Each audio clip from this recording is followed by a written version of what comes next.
Welcome everyone. This is Center for Social Sensitivity and Action at Goa Institute of Management Social Impact Series. And today we have with us Mr. Arunabha Bhattacharya. I'm very pleased to share Arunabha is Alumnus GIM 2004-6 batch. So welcome Arunabha. And today we are going to talk about his journey in social impact space. Started my career in banking, in private banking. I was a relationship manager, but from there I went to this organization. It was a joint venture, and this organization's name was called GIM. From there, joined Infosys, where I was part of a recruitment team. Then from there, went on to join Deutsche Bank, where I was again part of the recruitment team for about a year. And then there was a very serendipitous meeting that happened 9-10 years back. So we were planning to give our house on rent, and we had floated an ad. And one of the persons who ended up coming to meet us was this gentleman called Dr. Shankar Datta.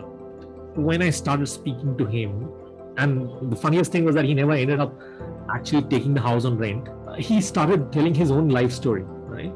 He was one of the first, the founding team of an organization called Pradhan, headquartered in Delhi, which has worked a lot on livelihoods. It's one of the largest livelihood promotion agency or non-profits in this country. The next day, I happened to go to meet him in his office, and we spoke. And then he explained to me that he also does this research every year where they get out a report called the State of India's Livelihoods in India. Then he also asked me that he was looking for someone to help him out on this writing this report.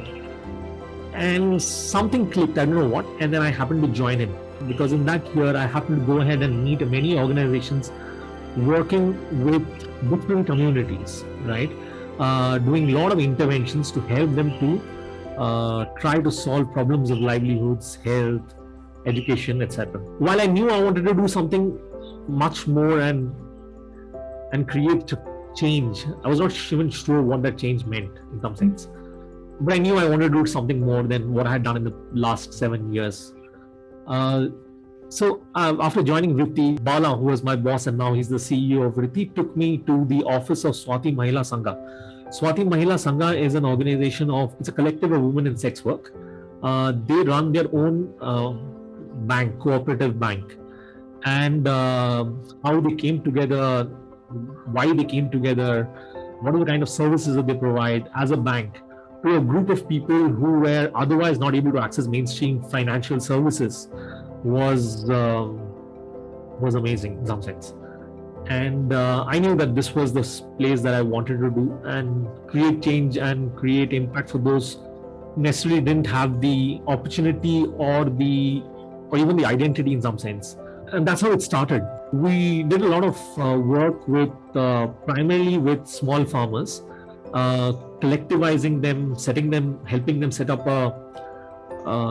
an organization, registered organizations, which is present under the Companies Act. It's called producer companies. We helped them set them up.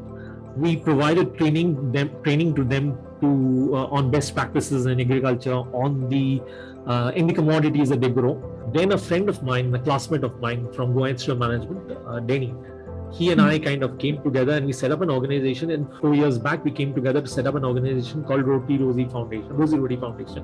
It's headquartered in Hyderabad. The first 3-4 years have been that we only crowdsourced funds and we have been feeding people on the streets, about 100-150 people per day. It's not a lot, but it's a start, and we hope that in the coming and with this year we're going to scale it up. A gentleman that I knew from before, his name is Mr. Anand Padmanabhan. He used to be the CEO of Azim Premji Philanthropic Initiative, the grant-making organization. Then I happened to see him one day delivering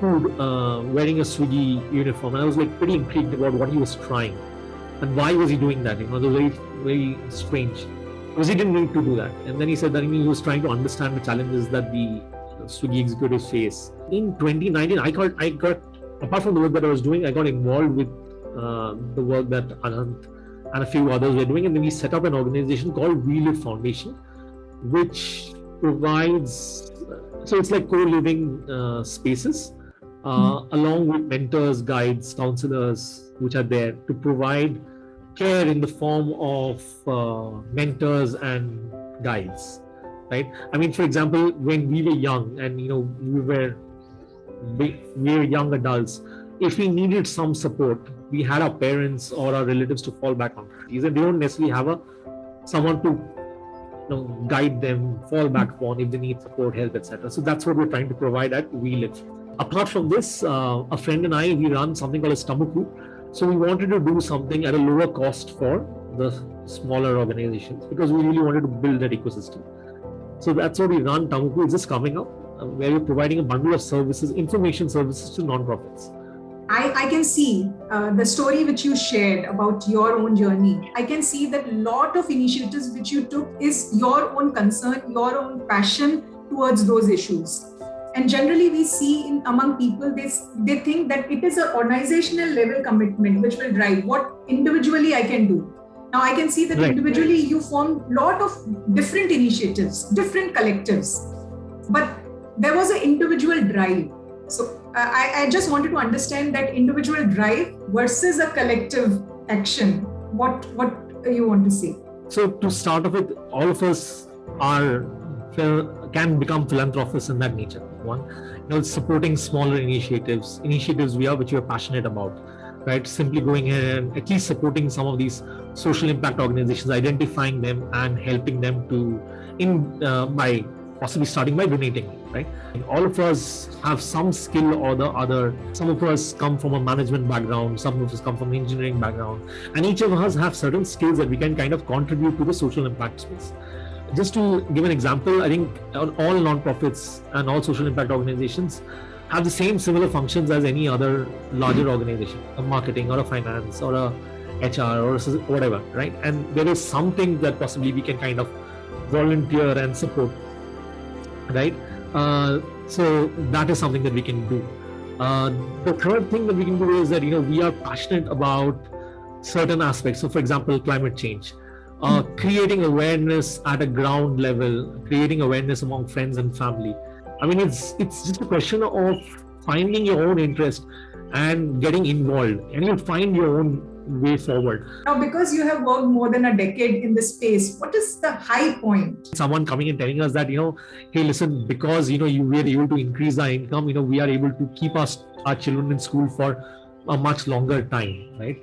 But I think that there are a lot of these small incidences that have happened throughout the last 10 years that I've been in this space. Also the fact that, for example, when you've been feeding these people who are what we call beggars, or we're calling the homeless, street performers, etc., whatever, young kids who sit on the side of the road. And when we provide food to them, we see the happiness on their faces. That also is a high point in some sense. If we talk about the Sustainable Development Goals, we have less than 10 years. And the COVID crisis has actually hampered this progress towards those SDGs. So how do you suggest, because you have a rich experience in this space, so how do you think that we will be able to build back better? What is that we need to do? We can't live the way we have lived all these years, right? So there is a lot of impact of climate change that's happening. In some sense, I think while we are rebooting or resetting in some sense, I think we need to address climate change when people should be thinking about it. It's not a thing about the thing that's going to happen in the next 15, 20 years or 50 years later on. We are already in the midst of it. We need to start thinking of it now and start working towards it. Otherwise, it will be too late. So thank you for sharing your story, your journey, and all the best for all the work which you do in this space. And congratulations from GIM. We are really proud of our alumni. Thank you so much.